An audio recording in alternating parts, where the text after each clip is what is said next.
What I have for you today is the US Medtronic case from August 2022. Now, let's just talk a bit about what's going on here. This is one of the very first pacemakers ever made to be implanted in the human body to help with heart conditions, right? And this is what the case is about. It's about the licenses paid for the technology to make these things. Now, if we look at the Medtronic made these implants, it had a competitor called Pacesetter, which was a Siemens subsidiary, which also made them. Pacesetter had a huge patent infringement case against Medtronic. In the end, they settled with a license agreement. And the question was whether you could use the Pacesetter license agreement as a cup or a cut, as the Americans call it, comparable uncontrolled transaction, for the licenses internally within the Medtronic group. And Pacesetter itself is not a existing brand anymore. So as you can see, the pacemaker, it looks a little old, and here is a most modern pacemaker from Medtronic, and you can see it consists basically of two parts. It consists of the pacemaker itself, the pump, if you want to call it that, or the stimulator, and then it has all these cables that connect to different parts of the heart that needs to be attached as well. And the problem with medical devices inserted into the human body is you get all kinds of flesh and fibers and all kinds of stuff growing around this, so that once they're implanted, it becomes extremely difficult and very dangerous to remove them. And that brings a lot of complexities with the production thereof. It means the production must be perfect. It means that the products must be long during. It means that the products basically have to be infallible. And that's part of the issue in this case. So let's go further and look at the basic structures. The countries involved is the US, Puerto Rico, Switzerland, and Germany. And if we look at the structure, we had Medtronic in the US, which had Medtronic USA or Med USA, which was a distributor. And then you had the manufacturing plant, MPROC, in Puerto Rico. And something to understand for these years about Puerto Rico was it was basically a US internal tax haven. And the reason why that is in order to stimulate economic growth in Puerto Rico. Companies that did business there were not subject to US federal tax, even though it is part of the US. So for sales within the US, I mean, a Bermuda structure would never work because that is simply too aggressive. But you could set up a production company or something like that in Puerto Rico. And if you manage to allocate a lot of profit to it, that profit would be taxed much lower than it would be elsewhere in the US because of this exemption from federal taxes. And the Puerto Rico taxes, even though normally it was quite high, but in practice was quite low. And most large US multinationals made use of this type of structure. And then you had Medtronic's Europe, and that plays later in the case, simply because Puerto Rico MPROC did not have enough production capacity, and then it transferred some of the production capacity to Medtronic's Europe. And the question was what license royalties Medtronic's Europe had to pay to Medtronic in the US for all the licenses. And the answer of the court basically is the same as for Puerto Rico, because you use the same patents and do the same procedures, etc., etc. And then there was the competitor, Siemens, with its US subsidiary Pacesetter, which made similar pacemakers and cables as leads, they are calling them, as we saw before. If we look at the timeline, between the 1980s and 1992, Medtronic had the Pacesetter litigation against Siemens. It prevailed in court, and in the end, Siemens had to take a license for Medtronic's technology. There was a cross license, but Medtronic didn't value the cross license very much. And then in 1992, you had the Medtronic Pacesetter agreement, and the question was whether this was a cup for or a cut for MPROC in its license agreement with Medtronic as well.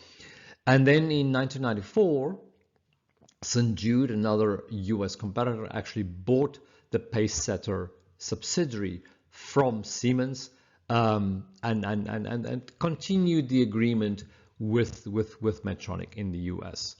In 2001, Medtronic itself had put in place license agreements with Emproc for the use of the patents and the know-how and everything, actually a lot more than what Pacesetter used. We'll see that later. But obviously now you had an internal transaction which had to be priced. And then in 2005, May 2005, the IRS audited the 2002 year of Medtronic and said that the royalties paid by Emproc simply had to be a lot higher, and we'll get to that in a moment. And then the IRS, basically when they finished the 2002 audit, they immediately started a 2005 and 6 audit as well. So if we look at the case history timeline, 2002 was the first year under audit. Then 2007, you get the agreement in which the IRS and Medtronic come to an agreement of the royalties that will be paid between Emproc and Medtronic, and it's based on a profit split. I'll tell you more about that in a second. And then basically at the same time, the IRS starts a audit for 2005 and 2006 years, and it says, you know what, we don't like this agreement that we just made. We want to increase the price. So the IRS in December 2010 issues adjustments for the 2005-2006 years, and seen from Medtronic's point of view, one would have to say, you know, if we just made an agreement with you, you then start an audit for those years and then make a huge adjustment to the agreement we just made, you can see that there should be some dissatisfaction, right? And it reminds us a little bit about the Coca-Cola case, where the taxpayer also relied on agreement with the tax authorities from many years before. But where facts changed more in between maybe, and the differences were larger than here, where you basically finish an audit, make an assessment, start a new audit, and then adjust your own audit, right? In 2016, Medtronic went to the US tax court, and then you had the Medtronic 1 decision. Medtronic didn't like that. They lost the case, so they went to the 8th District Court of Appeals, and the District Court in 2019 sent the case back to the US tax court, saying you missed a couple of things and we need to look at this. And this brings us to this August 22 decision. Now, there's an interesting blog on the Clear Tax blog written by William Burns, a professor in Texas, I believe, on tax, and he summarized the history of the IRS and Medtronic case as follows, just to give you the size of the magnitude of the adjustments and the monies involved.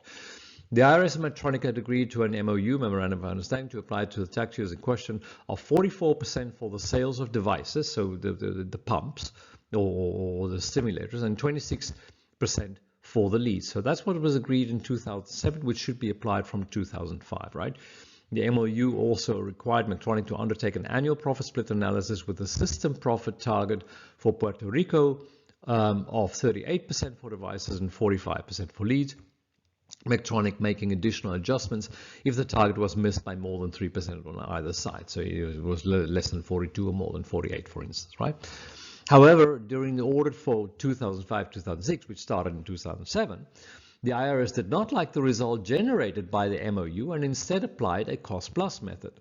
The IRS's cost-plus method resulted in a reduction of the Puerto Rico operating profits to 8.1% and 5.6%. Now, I don't know if that is then, you know, going down from 45% to the leads to 8.1%, or whether those numbers are somehow unrelated. For 2005 and 2006, but it was a huge adjustment, right? Because the operating profit constraint resulted in a 2-year additional tax deficiency of $1.4 billion, which is quite significant. So let's look a little bit further at what's going on here. A 10-second commercial. If you want to learn more about international taxation or transfer pricing, or treat yourself to an all-round update, or if you want your team to learn or stay updated, please visit my online courses. In a little further detail, right? So it manufactured class 3 implanted medical devices, and you get class 1, 2, and 3, and 1 is a band-aid. There's not a lot of regulation going on. 3 is where you put something in the human body which is almost irremovable and very dangerous to deal with. So the FDA really wants to have control over this, and therefore the device and leads operations were FDA registered, subject to regular pre-market and post-market inspections by the FDA, right? But MPROC was solely responsible for ensuring that the final manufactured device and leads met the required specifications, so they had a huge amount of checkpoints and quality tests in place to make sure that everything was perfect, right? Not only the final product, but also during the production process, they made sure that this was the case. And they also had very skilled personnel for this. The manufacturing process for both devices and leads take a week or longer. The products are made in FDA-regulated clean room environment. And a clean room is basically where you work with things and there can only be X amount of dust particles per cubic meter or cubic foot, I guess, in the US. And there are different grades of clean room, but some of these, such as for instance when you make computer chips, I mean, have almost zero tolerance for any dust particle. I don't know what the clean room requirements for the FDA for these devices were, but I guess it would be pretty high as well. Because the leads, and this is for the pacemakers, are implanted in the patient's heart, removing a lead because of a product quality defect can be extremely difficult procedure, right? So that's what we discussed before. The production process of leads was extremely complicated and labor intensive. Leads manufacturing was an almost completely manual process. Interesting, right? Because you think these are just making the wires from the device to the heart, but that by itself was one of the most complicated processes. Because it's put into the veins itself, if I understand it correctly. So it could take up to several weeks to manufacture a single lead with 100+ steps in the manufacturing process. And what the court is telling us here is that MPROC wasn't your run-of-the-mill contract manufacturer doing some simple stuff, right? This required more skill than that. The MPROC licenses assigned all product liability risk for devices and leads to MPROC and stated that MPROC was liable for all costs and damages arising from the recalls and product defects. So MPROC had to deal with it. And the way they did this was by having these extreme quality check and procedures in place, and also making sure, you know, that when things go wrong, that they had process in place to fix the production going forward. And then the court in part 4F, and we'll look at the court decision a little later, says we concluded in Medtronic 1 that MPROC's role was unique and could only be replaced with substantial time and costs. MPROC had substantial negotiating leverage to seek a significant portion of the system profits because they were not the run-of-the-mill routine contract manufacturer. The respondent, which is the IRS, relies upon the court's conclusion in Coca-Cola, where they said, you know, there's not you're just making the syrup according to a recipe that's given to you already, right? And the judge says no. This case is distinguishable from Coca-Cola because the supply points in that case were contract manufacturers that performed routine functions and were easily replaceable, which was also a fact because they had several of them around the world, and I guess it was pretty easy to set up more of them. So these are the facts regarding MPROC, and that will influence the later the later decision as well. Is we need to compare the MPROC agreement with the pacesetter agreement to see what, you know, whether this was indeed a truly comparable cup or not. And if we look at the MPROC agreement first, it was exclusive license agreement for IP used in manufacturing. Now I don't understand quite how this could be exclusive if there then was also license made to pacesetter, but the court doesn't explain that. The total number of patents covered by the MPROC agreement were about 16 to 1800 of patents, which is quite a number. The royalty rates were set on net sales, and they were from until 2005, before the first IRS audit adjustment. It was 29% for devices and 15% on leads, and then after the 1st of May, it became 44% on devices and 26% on leads. And you can see quite a substantial increase in the royalty rates right there. And then MPROC was a manufacturer only, right? It didn't do distribution. Apparently it didn't do R&D, although I thought it would have done some, but the court doesn't go into a lot of detail on that. Mproc had a profit margin of 54%, which is very, very profitable for a manufacturer. It also, the Mproc agreement also covered other IP rights for manufacturing products, such as know-how and any kind of production secrets and stuff like that. And in this regard, Mproc and Medtronic made a joint disclosure of know-how and product improvements to each other. Medtronic performed the R&D for the Mproc products and spent about 8 to 9% of its revenues for 2005 and 2006 on R&D. All product liability risk was assigned to Mproc, including costs and damages for recalls and defects. So no one can say that Mproc was a low-risk manufacturer, right? That was absolutely not the case.